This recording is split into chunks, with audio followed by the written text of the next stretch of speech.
그때 마침 두어 사람이 와서 빌라도가 어떤 갈릴리 사람들의 피를 그들의 제물에 섞은 일로 예수께 아뢰니, 너희는 이 갈릴리 사람들이 이같이 해받음으로 다른 모든 갈릴리 사람보다 죄가 더 있는 줄 아느냐? 너희에게 이르노니 아니라. 너희도 만일 회개하지 아니하면 다 이와 같이 망하리라. 또 실로암에서 망대가 무너져 치어 죽은 18사람이 예루살렘에 거한 다른 모든 사람보다 죄가 더 있는 줄 아느냐? 너희에게 이르노니 아니라. 너희도 만일 회개하지 아니하면 다 이와 같이 망하리라. 이에 비유로 말씀하시되, 한 사람이 포도원에 무화과나무를 심은 것이 있더니 와서 그 열매를 구하였으나 얻지 못한지라. 포도원지기에게 이르되, 내가 3년을 와서 이 무화과나무에서 열매를 구하되 얻지 못하니 찍어버리라. 어찌 땅만 버리게 하겠느냐? 대답하여 이르되, 주인이여, 금년에도 그대로 두소서. 내가 두루 파고 거름을 줄이니 이후에 만일 열매가 열면 좋거니와 그렇지 않으면 찍어버리소서 하였다. 당신이 무리 중에 서 있었다면 손으로 예수님의 길을 틀어막고 싶었을 것입니다. 성경에 기록된 예수님의 말씀 중 가장 잔인한 내용이 들려왔기 때문입니다. 참혹한 두 사건이 일어났습니다. 하나는 로마 제국의 야만성을 보여주는 전형적인 사건으로 국가에 의해 자행된 일종의 테러였습니다. 다른 하나는 무너지는 건물에 사람들이 깔려 죽은 끔찍한 재난이었습니다. 예수님께서 안타까워하실 것으로 예상했지만 그렇지 않으셨습니다. 혹시 예수님이 잊으신 것은 아닌가? 그런데 예수님은 이런 상황에 대해 무슨 논평을 하실까? 회개하지 않으면 너희도 멸망할 것이다. 도대체 이게 무슨 말씀인가? 사람들은 실망감에 수군거립니다. 두렵고 끔찍해서 서로를 쳐다봅니다. 그동안 예수님은 세상을 변화시키는 하나님 나라에 관하여 말씀하셨습니다. 그리고 사람들은 예수님을 진정 메시아라고 생각할 수 있는 여러 가지 일을 행하셨습니다. 메시아가 행할 것으로 생각해왔던 세부적인 일들을 모두 행하신 것은 아니지만 말입니다.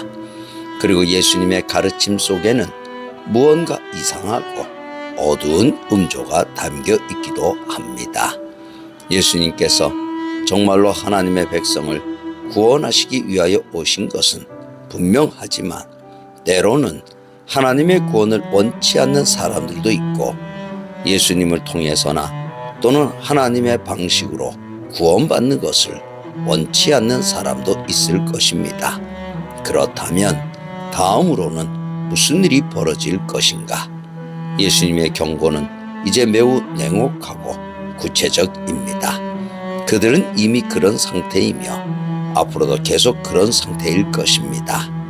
만약 예수님을 계속 따른다면 앞으로도 같은 맥락의 이야기를 더 들어야 할 것입니다. 핵심은 다음과 같습니다. 예수님은 앙심이나 적대감으로 나타내신 것이 아닙니다. 예수님께서는 사람들의 삶이 파괴되는 모습을 보고 싶어 하시는 것은 아닙니다. 지금 예수님의 모습은 마치 소방관의 모습과 같습니다. 아래층이 이미 화염에 휩싸인 건물 안에서 약에 취해 깊이 잠에 빠진 사람들을 깨우러 다니는 소방관 같습니다. 지금 일어나지 않으면 여러분은 모두 죽습니다. 잠자는 사람을 향해 이렇게 말씀하신다고 해서 그것이 매정한 행동인가? 사실 예수님께서 할 수 있는 가장 진실한 행동입니다. 그런데 무엇이 문제입니까? 예수님은 무엇을 회개하기를 원하셨는가? 이제껏 예수님을 따라다녔다면 아마도 그 답을 알 것입니다. 예수님은 나사렛의 첫 설교 이후 계속해서 사람들에게 그들 대부분이 듣기를 원치 않았던 말씀을 선포하셨습니다. 사람들은 정복자 로마에 맹공격을 가하러 나서자고 민중을 선동하는 지도자를 원했습니다. 그러나 예수님은 병자들을 고치시고 많은 열매를 맺을 씨는 적다고 말씀하시며 부유하고 자기 의에 찬 사람을 향하여 그들의 아늑한 세계가 심판 아래 있다고 경고하셨습니다. 이제 무슨 일이 진행되고 있는지 깨닫기 시작하고 있습니다. 예수님께서는 이스라엘이 아슬아슬한 상태라는 사실을 당대의 사람들 대부분보다 더 분명하게 보고 계셨습니다. 한 번만 잘못 움직이면, 한 번만 더 로마에 반대하는 적극적인 움직임을 일으키면 로마가 와서 마지막으로 결정적으로 이 민족을 짓밟을 것이다. 예수님은 자기 백성을 구원하시기 위하여 진정으로 선포하십니다. 예수님은 앞서서 인도하시며 쏟아지는 심판의 분노를 몸소 받아내실 것입니다.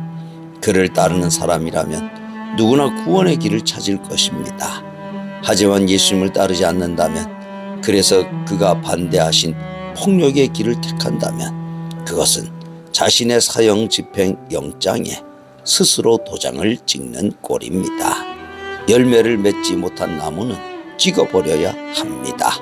엄중한 상황에는 엄중한 경고가 필요합니다.